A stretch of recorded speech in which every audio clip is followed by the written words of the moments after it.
Welcome back, ladies and gentlemen. We're going to begin the last session for the day. I think it's going to be another very interesting session. The title of the third session is Green Innovation in Tourism. Your moderator is Mr. Gordon Sillence from EcoTrans. Please give Mr. Sillence a big round of applause.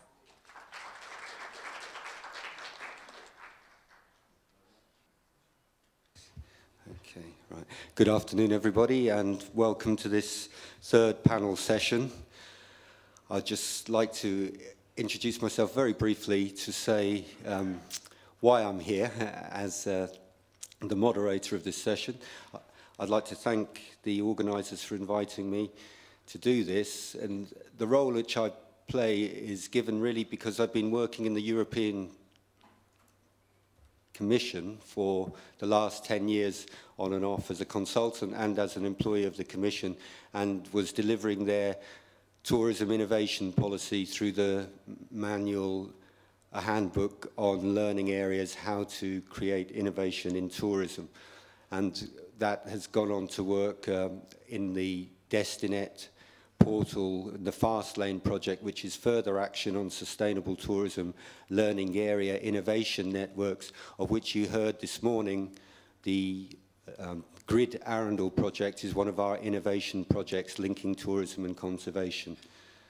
And I also sit on the high-level group on tourism and information communications technologies.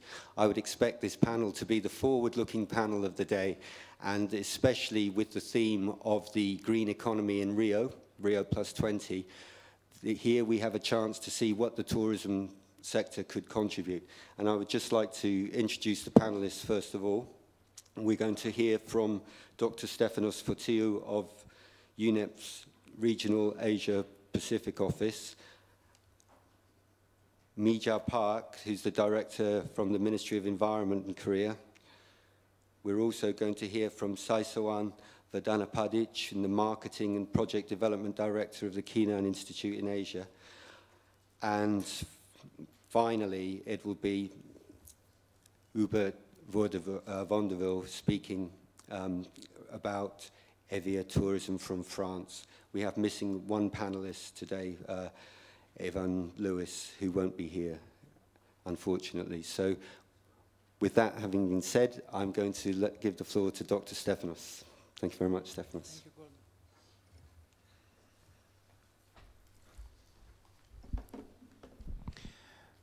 Good afternoon. I have introduced myself, so I'll not do it again. I've been asked to talk about a subject that I used to work about 10 years ago on innovation for sustainable tourism. And actually, my involvement with innovation and sustainable tourism started, it was actually 12 years ago. Time passes, I'm more older right now. With the first ever project in the European Union talking about innovation in tourism and services. The acronym was ISTOS, I-S-T-O-S, and it was meaning Innovation for Sustainable Tourism and Services. Now, over this project, I had a chance to go over some aspects of what is innovation, how it's applied in the tourism, where it's happening, why it's not happening, and what's the future. And these are the key aspects I'm going to talk today. I'll try, of course, to respect the time of 15 minutes, I think, Mr. Chair. Thank you very much. So let me start about talking about what is innovation and briefly presenting the types of innovation. My definition here and the types of innovation are coming from the so-called Oslo Manual of the OECD, of the Organization of Economic Cooperation and Development, which has done a considerable work on innovation. And the so-called Oslo Manual is the main methodological documents that governments are following when they are measuring issues on innovation. So innovation is the creation, and what I've put in brackets, marketization of a better and more successful product and service. And here we have a very fundamental point about innovation, which is that innovation is totally different from invention. Invention is that I discover something new. This something new, to be innovative, should go out to the market and result in a successful product or service. So innovation is not per se good ideas. Are good ideas that they are resulting in a successful market product. A product or service that it will go out, it will enter a market, sometimes it will create a new market, and it will be also acceptable by societies and by governments. What are the main types of innovation? The first type of innovation is what we call product or service innovation. So you take an existing product and you make it better. And better, it means it serves better your customer. It does this in a more cost-effective way, and it creates less negative impacts. The second is the process innovation. So you keep your product as it is, but you change the process by which you are making this product. And this is a very important type of innovation for tourism, as I will say later. The third is the organizational innovation. You change your whole organization. You start changing the way you are doing businesses. And the last but not least is the market innovation. You create new mechanisms to go out to the market. You create new market channels. How this applies in tourism? When we talk about product innovation, we mainly talk about what we can call niche markets and niche tourism products. Usually, these are nature-based markets, nature-based products, and they should be, these nature-based tourism products, by definition, sustainable. Of course, I don't mean that any innovative new product that it's nature-based on tourism is sustainable, because we have a lot of examples that innovative nature-based tourism is not sustainable. The point is that, by definition, green innovation should result on sustainable nature tourism products. To make things easier, I don't know how sustainable is, and if is sustainable, to have a golf course in the middle of a desert. But it is innovation, actually. And it was presented to me as a sustainable innovation. On a personal level, I think it's not sustainable at all, even if it's more green. But it is sustainable to have an ecotourism product in a local community, that it will substitute a kind of employment that it's harming nature with sustainable tourism. Second is the process innovation. And in tourism, the most big form of process innovation is related to resource efficiency. And when we talk about resource efficiency in tourism, again, we have to bear in mind that we talk about the whole life cycle. So it's how we use the resources for tourism, and these could be natural resources like biodiversity, as we talked this morning, but also energy, water, waste. And also, parts of the process innovation is the standardizations. Then we have the organizational innovation, when one of the organizations of the companies involved in the tourism value chain changes the way it does businesses. For example, carbon neutrality for a company, it's an organizational innovation. Carbon neutrality for tourism companies, it's an organizational innovation, and it is green innovation. And last but not least, we have the market innovation. And when we talk about market innovation in tourism, what's happening is that we have to see the supply chain management. And another important aspect of the market innovation is the labels. And you have seen here that I have made a distinction between standards and labels, because standards are the ones that they are changing the process that you are performing your tourism business, but it's the label, the one that comes to make a market innovation and take this process innovation of the change through the standards to put it on the market. What is the breakthroughs today is what has happened the last 10 years where we saw the biggest of the green innovation. We saw it in 3 areas. One, I will call it ecotourism. I don't want to enter the debate on what is ecotourism. I think the World Tourism Organization and UNEP about 12 years ago, they make a definition of ecotourism. But I want to say here that when I'm referring to ecotourism, I'm referring to sustainable ecotourism. And what we have seen here is, for one side, tourism packages, that they created a whole new market, a whole big niche of ecotourism, that it proved actually in many cases to be very, very, very profitable, very successful. And another thing is that some side products were created because of ecotourism. Ecotourism gave the opportunity to communities to create organic products, for example, to create sustainable products, to create sustainable handicrafts or organic food. Second breakthrough point was the resource management. And I think that was the area that where technological innovation was mostly applied in tourism. And I'm talking about the waste, energy, and water management, especially in the accommodation sector, and also some innovation in transportation. A couple of weeks ago, I think it was Thai Airways that made the first commercial flight based on biofuels. And it is this kind of innovation in the transport sector that it's happening and it's affecting tourism. Last area of a breakthrough is the certification and labeling, with the creation of a number of products and services that they are certified as a sustainable tourism, as a green tourism, and also the change on the management of destinations. There's one question: what are the benefits of green innovation?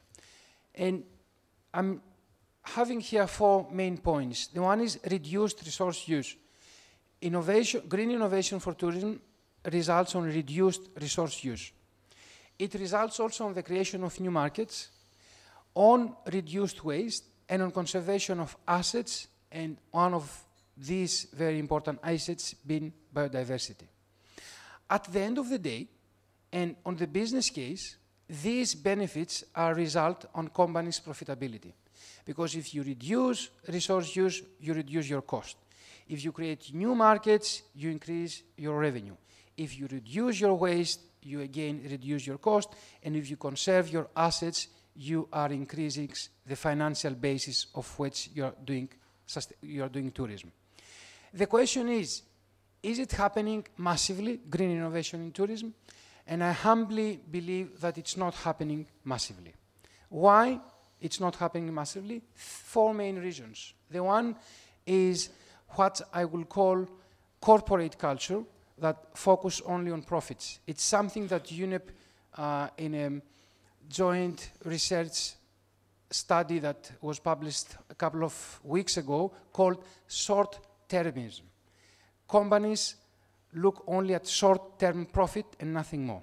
And I want to make a distinction here that I'm not saying that a negative factor is the business sector. No, the business sector is the source of innovation. But the culture that says, I only focus on next year's profit is a huge, huge, huge problem for green innovation. The second is inertia. As humans, but as organizations, we don't want to change. So that's a very big internal problem. The third is that there are a lot of technology and cost risks behind green innovations. And this is why innovations are driven by market leaders. 5 minutes. And the fourth, and I have a question mark here, which actually is going to be a question that I'll put myself to the panel, is about the consumers. And my question is, do the consumers care about green innovation?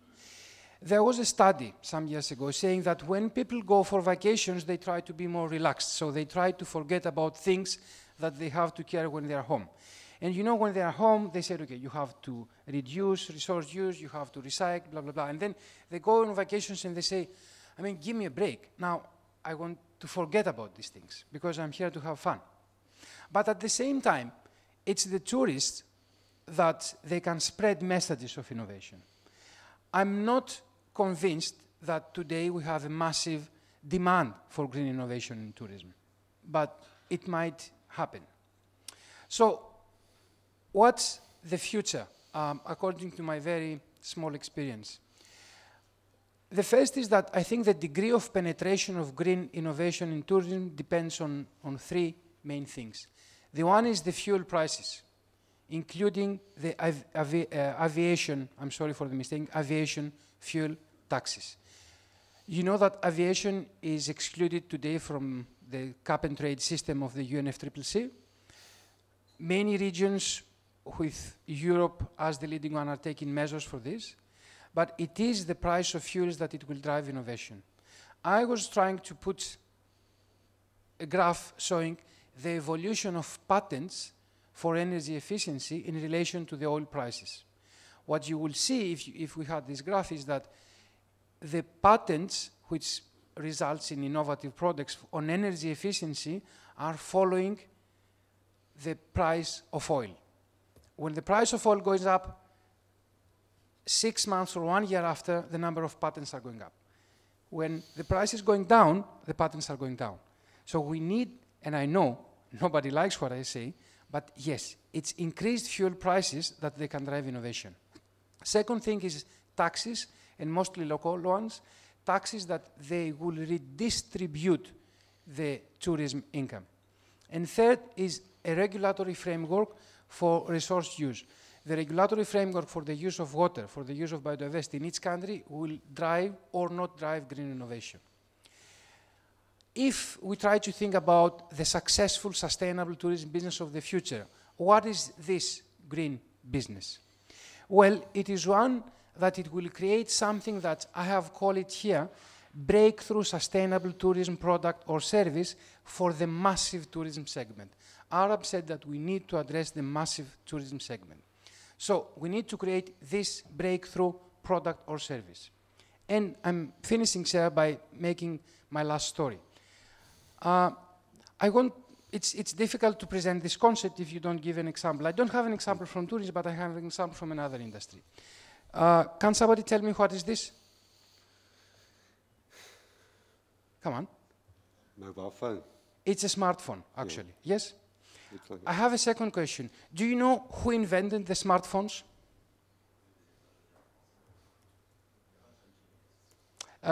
Could you tell me a company? Okay. When?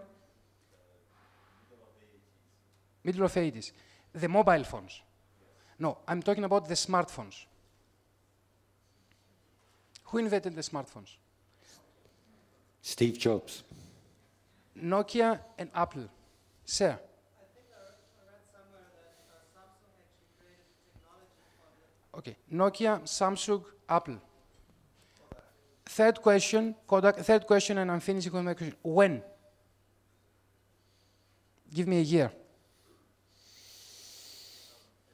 2006. Any other suggestion? Earlier than that. Smartphones were invented by IBM on 1992. Yeah. It was the IBM Simos, this phone. That was the first smartphone, 1992. Who said 2006? Yes, it's the year that everybody believes that the smartphone was invented, either believed by Apple and some other believed by Nokia. So the smartphone was out there for 15 years, from 1992 to 2007. But there was no market for this. And here you can see the market of the smartphones from 1992, 1995 actually, to 2011. You see two breakthroughs there. One is on 2007. What happened in 2007? The iPhone. Exactly. The iPhone happened in 2007. The second breakthrough was in 2009. Do you know what happened in 2009? The Android system, mostly promoted by Korea through LG and Samsung. Look now at 2007-2009. Look what happened in 2009. And here is the two lessons I can have for sustainable tourism. Green innovation in sustainable tourism will happen when, at the one point, we will have a massive investment by market leaders with strategy, vision, and business unusual approach, so what Apple done in 2007, and they will create a green tourism product that it will address the masses. And the second revolution will happen when we have not-for-profit, community-based initiative, because this is Android. It's a platform based on open standards, not-for-profit, that will be embraced by market and will be given market access by private companies. So this is, I think, how green innovation in tourism will happen. Massive investment from market leaders and community initiatives that will be accepted by the market. Thank you very much. Thank you very much, Stefanos. So the next speaker we have would be Mijal Park from the Ministry of Environment from the Republic of Korea. Thank you.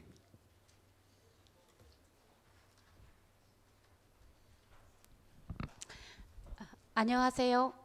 I will speak in Korean. Please use the receivers. 네. 저는 방금 소개받은 환경부 자연정책과장 박미자입니다. 오늘 한국 정부를 대표해서 여러분에게 그 한국의 생태 관광에 대해서 소개할 기회를 갖게 돼서 매우 기쁘게 생각합니다. 지속 가능 그 관광의 범주에는 두 가지가 있다고 생각이 됩니다.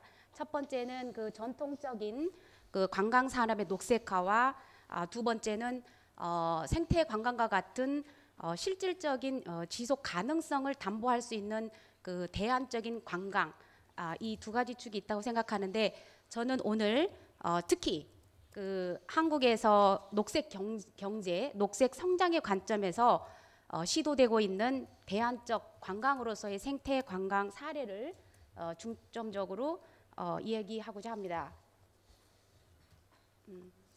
본론에 앞서서 잠시 한국에서의 최근 20년간 관광 트렌드를 보시겠습니다.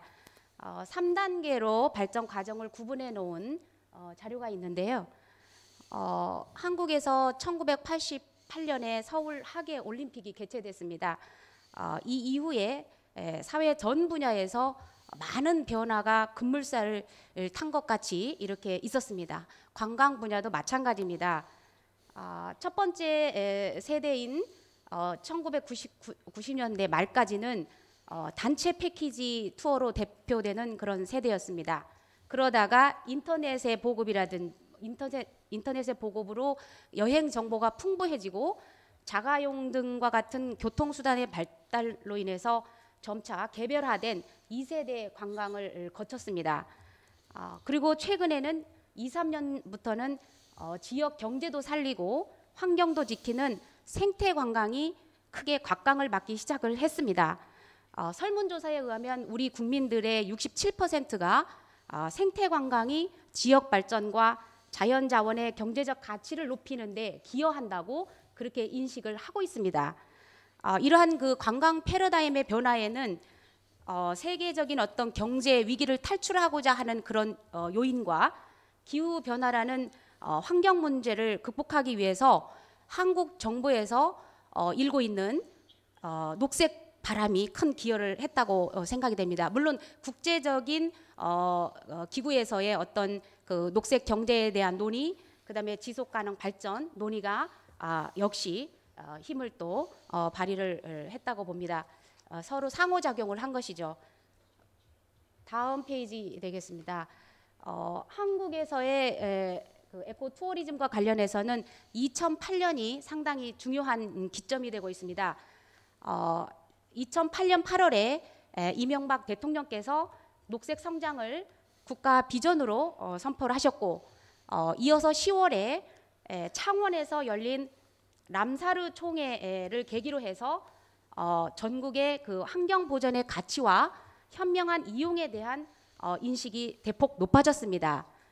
이를 계기로 12월에 환경부와 문광부가 공동으로 생태관광 활성화 대책을 만들게 되었습니다. 이것의 핵심은 한국 내에서 10개의 성공적인 지속가능 관광 모델을 만든다 하는 그런 내용이 되겠습니다.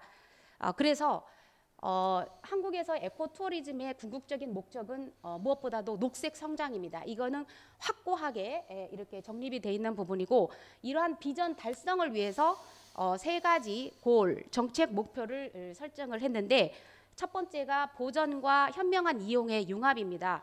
두 번째가 관광 산업 중에서 생태 관광의 비중을 2012년까지 25%까지 높인다. 이건 세계적 목표하고도 뭐 비슷한 것 같습니다. 2009년에 5.4%에서 25%까지 높이는 좀 야심찬 목표를 좀 설정을 했고요. 세 번째는 생태 관광을 통해서 일자리 창출을 하고 이를 통해서 지역 경제를 살린다는 그런 목표가 되겠습니다. 주요 정책 과제로는 5가지가 있는데, 자연환경의 체계적인 보전 관리, 친환경 인프라 확충, 지역 특색을 살린 관광 프로그램 개발과 새로운 수요 창출을 위한 맞춤형 마케팅 강화. 오전에도 많은 얘기가 있었습니다만은 파트너십을 통한 협력 증진을 포함하고 있습니다. 이거는 앞부분은 제가 큰 그림을 보여드린 거고요. 지금부터는 이런 과정에서 추진하는 데 있어서의 3가지 도전과 이를 해결하기 위한 그 한국 정부의 시도들에 대해서 말씀드리면서 저의 레코멘데이션을 대신하고자 합니다. 말씀드렸다시피 국민의 67%가 이런 지속가능 관광의 의미와 지속성의 중요성에 대해서 인식을 하고 있지만은 많은 그 과제들이 있는 것도 사실입니다. 첫 번째 도전은 바로 어떻게 관광 자원들을 확보할 것이냐, 이 문제입니다. 생태 관광이 잘 보존된 자연